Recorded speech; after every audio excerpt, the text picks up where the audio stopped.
दर्शकों संत रामपाल जी महाराज सन 2000 तक कबीर, परमेश्वर और संत गरीबदास जी महाराज छुड़ानी वाले द्वारा बताए गए सूक्ष्म वेद यानी 5वें वेद से सत्संग किया करते थे। संत रामपाल जी महाराज को सन 2001 में अक्टूबर महीने के प्रथम गुरुवार को अचानक प्रेरणा हुई। फिर संत रामपाल जी महाराज ने गीता, वेद, पुराण ये सर्व शास्त्र पढ़े। उसके बाद उनका निष्कर्ष निकालकर राजस्थान राज्य के जिला जोधपुर में पहला सत्संग सन 2001 में किया था।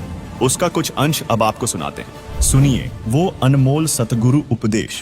निबल सबल को जाने के नाम धरा जगदीश, कह कबीर जन्म मरे उनको धरू नाशीष। ये ब्रह्मा विष्णु महेश, ये तो जन्म मरने वाले भगवान हैं, इनको मैं नमस्कार भी ना करूं। ठीक है, इनकी जितनी शक्ति है इनका लाभ अवश्य लेंगे, पर ये हमारे पूज्य नहीं हो सकते और दुश्मन भी नहीं हो सकते, क्योंकि हम तो कीड़ी को भी दुख नहीं दे सकते, हम किसी की निंदा नहीं कर सकते, हम तो एक तुच्छ जीव जानकर अपने आप को यहाँ पर अपना, जैसे हम जो श्रोम नाम देते हैं, हम ये प्राथमिक पढ़ाई कराते हैं जिसमें ब्रह्मा विष्णु महेश, माता शेरावाली और अपने कबीर भगवान की एक सामूहिक भक्ति देते हैं। तो यहाँ असमंजस में पड़ जाते होगे आप लोग। कहते हैं कबीर साहब तो कहते हैं एक ही साधे सब सदे, सब साधे सब जाए। तो एक ही साधना तो नहीं बनी, 5-6 दे दिया आपने तो मंत्र हमें। यहाँ आपने सोचना होगा थोड़ा, जैसे जो पति भरता पति से राती आन पुरुष नहीं भावे, जैसे पति भरता होती है पत्नी, उसमें उस सामूहिक परिवार में जेठ भी होता है, जेठानी भी होती है, देवर भी होता है, देवरानी भी होती है, और अन्य ननंद भी होती है। उनका सबका आदर करती है, उनको प्यार से बोलती है, उनका जितना, जैसे जेठ को पति पिता के समान आदर देती है, देवर को अपने पुत्र के समान या भाई के समान आदर देती है, ननंद छोटी को अपनी पुत्री के समान आदर देती है, और बड़ी को अपनी बहन के समान आदर देती है।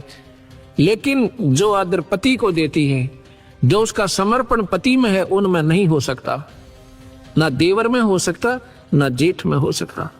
लेकिन उनके दुश्मन भी नहीं बनना है, फिर वो पति भरता भी नहीं होती जो एक दूसरे से राग द्वेष लड़ाई झगड़ा रखे। तो हम ये 5 जो मंत्र आपको प्राथमिक देते हैं, ये ऐसे है, ये हमारे परिवार है। ब्रह्मा विष्णु महेश कोई नहीं, ये हमारे इस 3 लोक के राजा हैं। हम इनके नियम के अंतर्गत रह रहे हैं, इनका हमने टैक्स देना है। ये प्राथमिक जो पढ़ाई मैं आपको देता हूँ, ये ऋण मुक्त होगे इस मंत्र पे। यहाँ की सुविधा उपलब्ध होंगी, यहाँ का आपको पूरा लाभ मिलेगा। पर हमारी जो हृदय में जगह अपने इष्ट में रहेगी, जैसे पत्नी की अपने पति में होती है। जब वो घर से अलग होती है, जब उनको न्यारा कर दिया जाता है, भिन्न होते हैं, परिवार से अलग हो जाते हैं, वो फिर अपने पति के साथ चली जाती है। देवर जेठ जेठानी में उसकी कोई सरदा नहीं होती।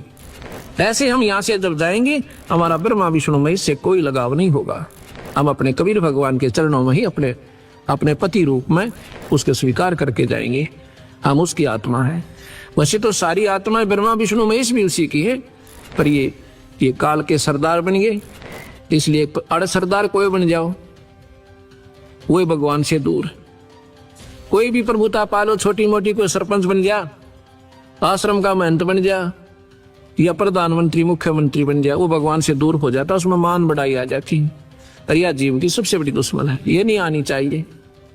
भगवान का और मान का बिल्कुल खड़ा एक्सीडेंट है। अभिमान नहीं चाहिए हमने, ना मान चाहिए।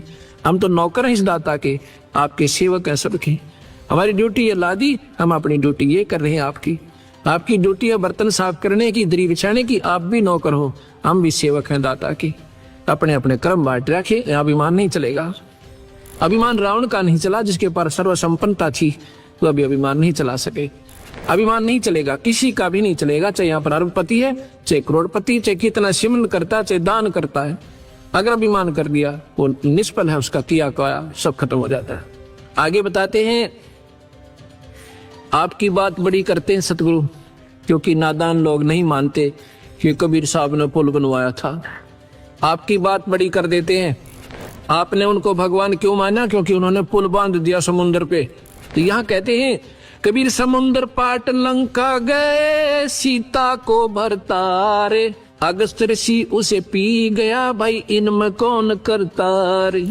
आप इसी बात से भगवान की संज्ञा में लिया रामचंद्र जियों को कि उन्होंने पुल बांध दिया पर पानी पे, और अगस्त ऋषि इन 7 समुद्रों को एक ही घूंट में पी गए थे, फिर इनमें भगवान कौन हुआ। ये सोचने की बातें हैं। सतगुरु कहाँ बोल रहे हैं, ये हमने विचार करना पड़ेगा, और तब हम स्थिति हमारी मन की जो है नॉर्मल बनेगी, तब हम भक्ति करने के योग्य बनेंगे। अभी तो हम सुने सुनाए जिसने जैसा कह दिया, अपना अंधाधुंध लगे हुए, तो इससे कोई लाभ नहीं होगा। आगे बताते हैं, गिरवर धारो कृष्ण जी, द्रोणागिरी हनुमंत। गोवर्धन तो उठाया भगवान कृष्ण ने, इसलिए उनको भगवान माना कि उन्होंने पहाड़ उठा दिया, और कहते हैं द्रोणागिरी हनुमंत, हनुमान जी ने द्रोणागिरी पहाड़ उठाया।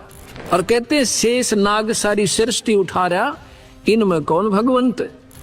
अगर आप ये पहाड़ के ठाल लेने मात्र से उनको भगवान की संज्ञा में लेते हो, भगवान कृष्ण को, तो हनुमान जी ने पहाड़ उठाया द्रोणागिरी, उन्होंने गोवर्धन उठाया था। और तुम्हारे शास्त्र कहते हैं, नादान शास्त्र वो अल्पज्ञ लोग हैं जो कहते हैं कि शेष नाग के ऊपर सारी पृथ्वी धरी है, सारा ब्रह्मांड रखा है। गरीबदास जी महाराज जो कबीर साहब के ज्यों के टों मार्गदर्शक रहे हैं, कहते हैं, कूर्म ऊपर शेष है, शेष शीश पर धौल, दौल धरतरी ले रहा, या पड़ी ज्ञान की रोल। क्या बताते हैं ये अनजान लोग शास्त्रों वाले, कहते हैं नीचे एक कछुआ है, कछुआ कूर्म, उसके ऊपर कहते हैं एक शेष नाग पर है, और शेष के सिर पे एक बैल खड़ा है, बैल के कहते हैं 1.5 सींग है। जब ये पृथ्वी में भूकंप आता था ना, कहते हैं वो अपने सींग को चेंज करता है बैल, और तब ये कंपन आती है, भूकंप आता है। उसका 1.5 सींग है, एक छोटा एक बड़ा बैल का, उस पे रखता है तो कहते भूकंप आता है। और ये सारी ऐसे पृथ्वी रोक रखी है, बंदी छोड़, कहते हैं ये तुम्हारी भूल भुलैया है, अल्प ज्ञान है आपका, ये सही बात नहीं है। कहते हैं गरीबदास जी, कूर्म किसके आश्रय, वो कौन शरण है शेष, ये बटक बीज विस्तार है, कोई समझे ज्ञान नरेश। तो कूर्म किस चीज पे है भाई, कूर्म से शुरू कर दिया तुमने कि कूर्म के ऊपर शेषनाग, शेषनाग के ऊपर एक बैल, बैल पर या सॉरी ब्रह्मांड रखा, वो कूर्म किस चीज पर टिका हुआ भाई, वो भी तो बता दो। अर्थात ये कोई ज्ञान ज्ञान नहीं तुम्हें, ये क्या है। सदगुरु आगे जवाब देते हैं, ये बटक बीज विस्तार है, कोई समझे ज्ञान नरेश, यानी पूर्ण ज्ञानी ही इसका आपको मार्गदर्शन कर सकता है, आपको बता सकता है वो क्या है। ये गलत भी नहीं है, शास्त्र पर समझने की कमी रही। धर्मदास जियों ने पूछा, है सतगुरु क्या यह वेद और कतेब गलत है, झूठ है या नहीं। वेद कतेब झूठे ना भाई, और नहीं समझे झूठे हैं भाई। जिनको समझे नहीं वो झूठे, उनको सही ज्ञान नहीं था। ये क्या है, जैसे सेक्रेटरीट बना रखा है, अब तो हर राजधानी में बन गया, हर मतलब स्टेट में, उसमें 4-4, 5-5, 6-6, 7-7 मंजिल ऊपर नीचे ऑफिसेज की बना देते हैं, ऑफिसरों की।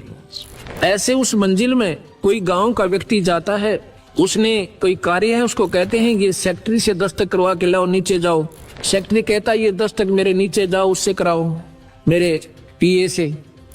और पीए कहता है नीचे तहसीलदार से करा के लाओ।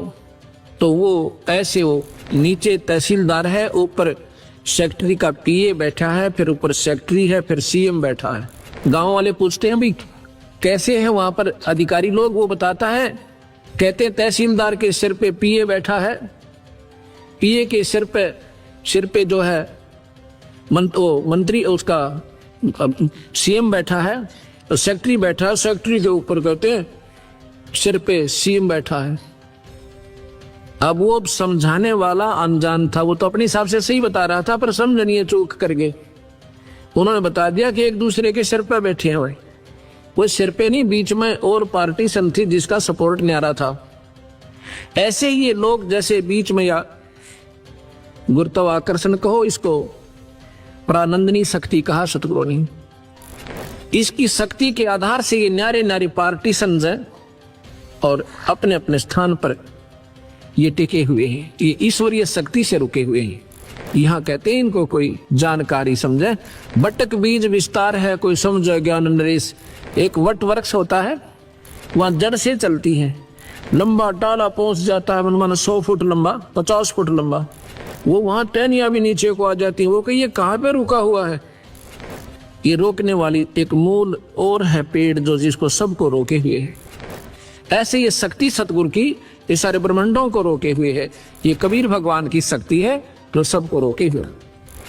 आगे बताते हैं, बंधन काटे विपत में कठिन कियो संग्राम, चिन्हो रे नर प्राणिया ये गरुड़ बड़ो अकराम। अब आगे सुनो आपके भगवान की। कहते हैं एक बार एक ने साधना कर रखी थी नाग देवता की। उसने कहते हैं नाग फांस एक उसको शस्त्र दे दिया था। उसने वो नाग फांस शस्त्र छोड़ दिया जिससे भगवान राम को भी ऐसे बांध दिया जैसे रस्से से बांध देते, नीचे ना हाथ, और उन सर्पों ने जाकर के उनको ऐसे जकड़ दिया, सारी सेना को बांध दिया और भगवान एक जड़ की तरह खड़े हुए हैं रामचंद्र जी।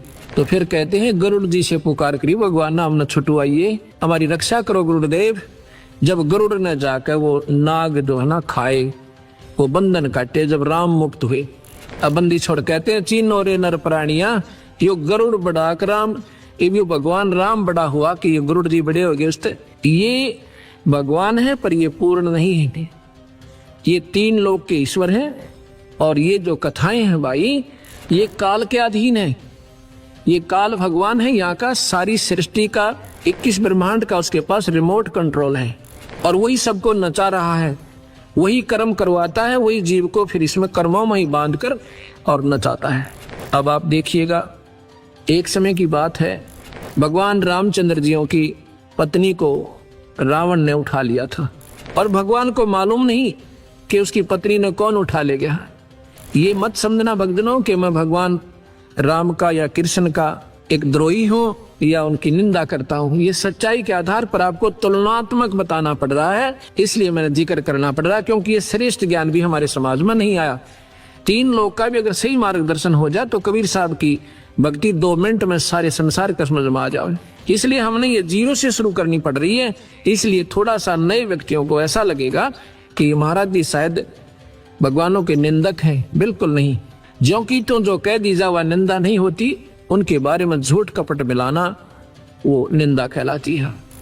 भगवान राम को मालूम नहीं है कि सीता को कौन उठा ले गया, तो हम ये मन में प्रश्न आता था, किसी से पूछते थे जब हम कबीर पंथी नहीं थे।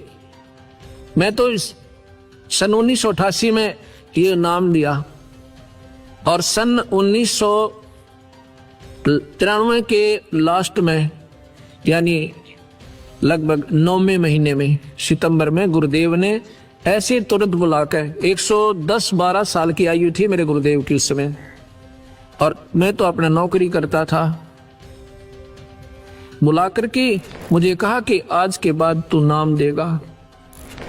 मेरे सिर पे हाथ धर दिया, मेरा पसीना आ गया सारे शरीर में कि मैं 2 कौड़ी का जीव और इतने पवित्र परमात्मा की मैं कैसे महिमा गा पाऊंगा। तो मैं उनकी आंखों से तरफ देख रहा हूं, वो भी जान गए कि ऐसा है, ऐसा महसूस कर रहे हैं। कहता मैं तेरे साथ रहूंगा, घबराइए मत ना, और सतगुरु की शक्ति आपके सिर पर रहेगी। जब मुझे थोड़ा सा हौसला हुआ, उसके बाद ये मैंने सन 1994 से प्रचार शुरू किया।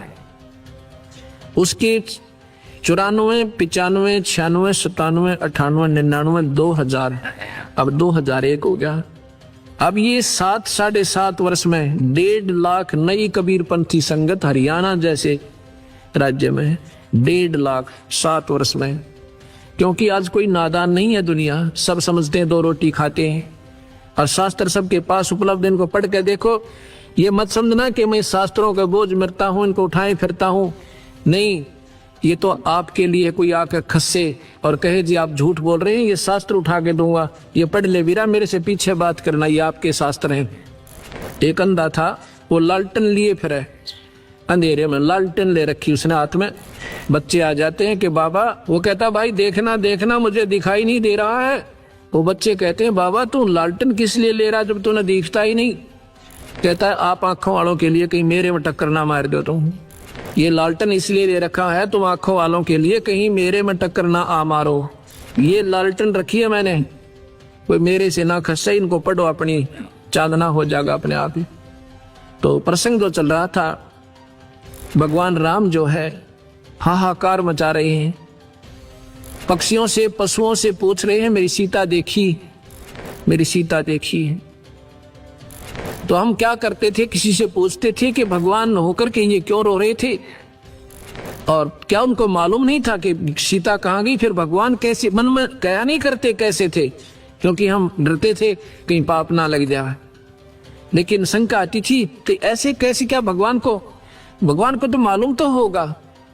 तो जो हमारा मार्गदर्शक होता था वो कहता नहीं वो तो लीला कर रहे थे, यहां लाकर छोड़ देते थे, वो तो लीला कर रहे थे।